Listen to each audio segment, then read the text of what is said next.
This world needs stories like this. Points of history, these Neil Armstrong, first man on the moon moments that can galvanize the world, especially in the times we live in. Racial division, pandemic challenges that we're dealing with in the last several years, tremendous strife politically around the world.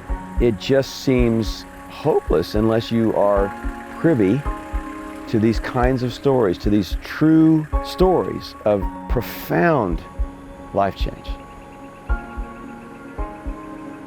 The last well is going to be drilled. The last village is going to be reached with clean water. Every unreached village and community across Liberia will have been reached.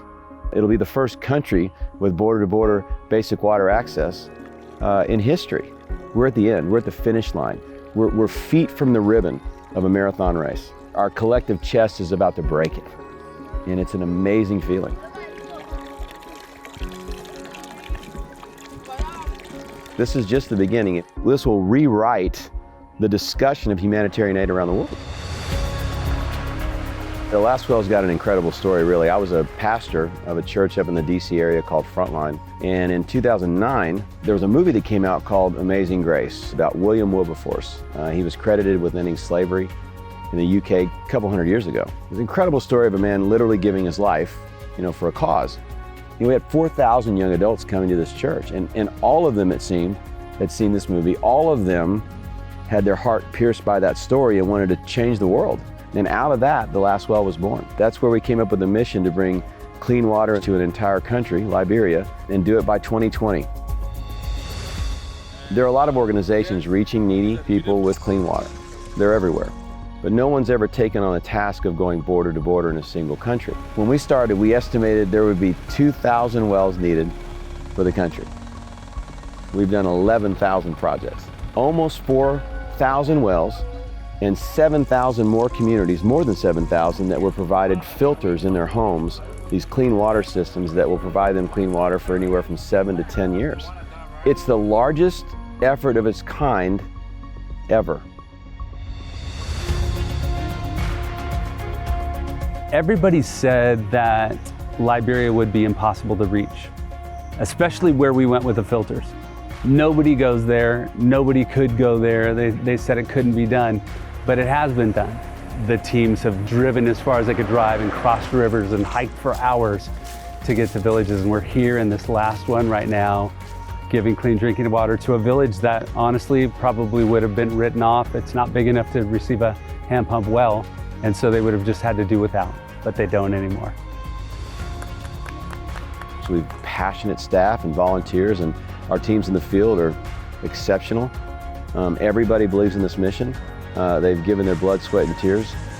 It's a tireless effort over 12 years by incredibly passionate people to help their own people and transform their nation in the process. And they've done that. They've done it. 3.2 million people now have access to clean water because of the efforts of the Last Well and its partners.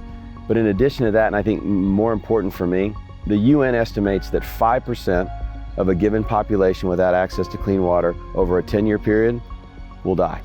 That's 150,000 lives that have been saved over the last 12 years. 150,000 people who have not seen their next birthday, but for the work of these Liberians. That's astonishing to me.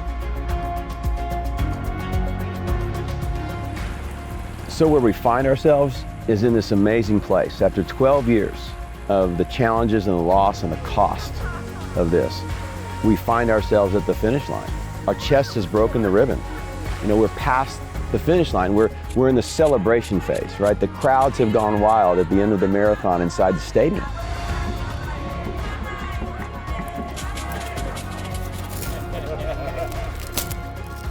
You've been waiting 12 years for this moment. Come on. Go, go, go, go, go, go, go, go, go, go. Got it done. You have an arm to do this. You got to fill up the bucket. Keep going. Fill that bucket up. I think you got a bucket full. What? Ain't y'all see that? What do you want me to do with this water now? I know what I'm going to do with this water. Uh-oh. Water is life.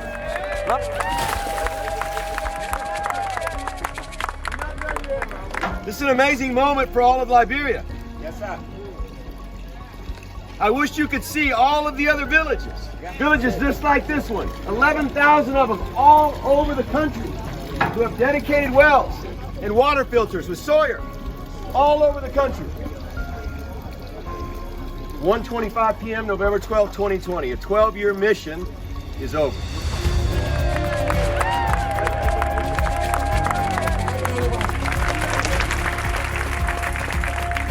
So from here, finishing Liberia, reaching this country border to border, finishing the mission, people often ask us what's next.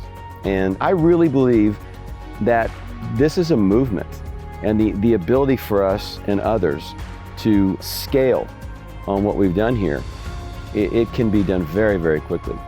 If we knew what we know now, Liberia would not have taken 12 years, it would have taken 4. We really believe that we can take this system and eradicate global water issues, eradicate waterborne illness around the world. It's time.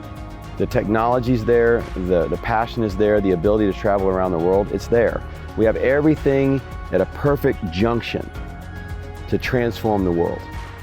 And that's what we'll be doing. This is the last well in Liberia. It's not the last well.